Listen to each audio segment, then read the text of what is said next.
Coach Zach Wolf from the Daily Orange. It seemed like early on, especially in the first half, I guess whenever you guys made a mistake, Maryland punched it with the goals. Walk me through, I guess, how Maryland was able to capitalize on some of the mistakes you guys made. Well, a lot of times, we had some early mistakes, on the clear in the midfield. They pressured us a little bit. They were able to get their guys on, and we didn't get the ball out early. Early on, we were hesitant, and they were able to get turnovers, come right back down, and really just take control of that ball and wait until they found good shots. And like I said, most of the time they're deep in the shot clock, and we got a save. Jimmy had a great first half, 10 saves, and kept giving us chances, but we needed to get the ball up quicker and more consistently in that first half, and we didn't do it. Down front. Brent at Syracuse.com again. Gary, you mentioned during the week that you got to make some tweaks when you play a team like Maryland. Is that half the battle? Is that half the challenge with Maryland? Is that they make you alter your game plan? You think too much. There's so much that goes into that you have to adjust to them as opposed to. You have to make plays because they're going to take the ball and sit on it. So and I think that maybe was a little too much for our guys. That pressure of I got to go out and make a play, and we got to do this early. And it kind of what they did to us. We wanted to be able to do to them, build a bit of a lead, and then kind of play with them. But when you're playing catch up, you really can't do that. And it made it really difficult to come back. And but these guys are resilient. And they certainly didn't give up, and tried to make a couple small runs and get back in it. Unfortunately, came up short. Off to the right. Kobe Skills, News House. Coach, a lot of people are saying Syracuse is back. It's the first time you've been here in a long time. What are the next steps to get into Memorial Day? Actually making it to Memorial Day, playing in a championship game, and eventually winning it? Well, I think, this year we made the first step, and that was getting here. And, I can tell you, go in that locker room, the guys aren't happy just getting here. They wanted to have a chance to play on Memorial Day. And they believe they can do it, but only one team moves on, and it wasn't us. So we will go back and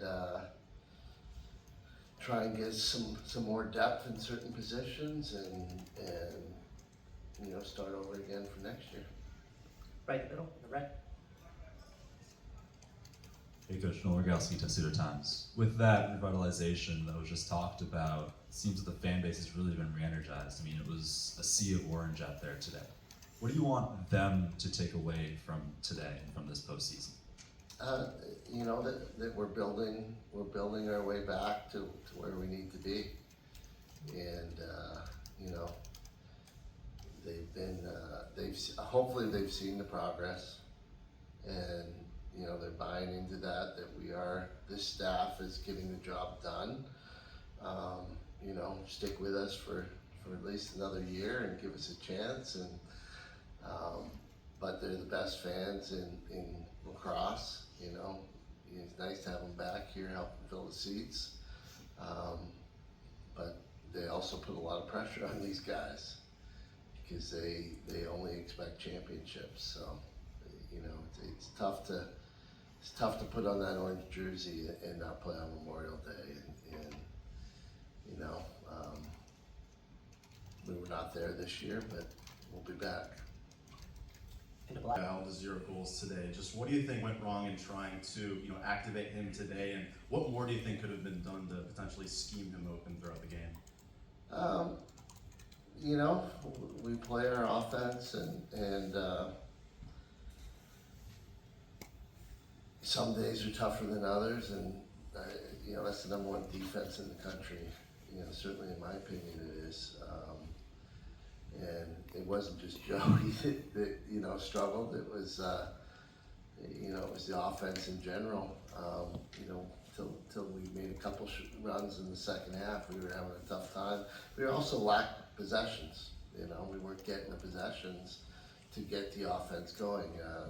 Some games we need to get a few possessions to really get things to the flow, and then we get a rhythm, and then we can score in bunches. And we did not get that at all in the first half. And you know, they obviously marked up Joey, and you know, we play a team offense, so you know,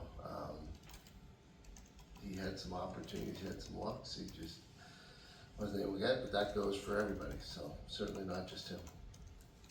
Right here in the black in the middle. Matt Kinnear, Inside Lacrosse coach. What is the lesson that you hope the team has learned, through his experience of making it to Memorial Day weekend and this big stage?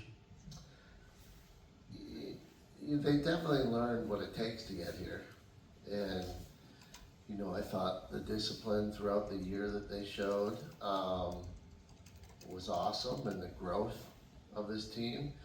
You know, there's a lot of really good teams in Division I, and I've heard you guys, the media, say it several times. This year's the year, 8 teams could win it type thing, and you know, the fact is, we were here, and I'm just incredibly proud of all of them for doing what it takes, and the growth of experience and being confident enough to make plays when we're down, and then to finish games the way we did from beginning of the ACCs all the way through to here.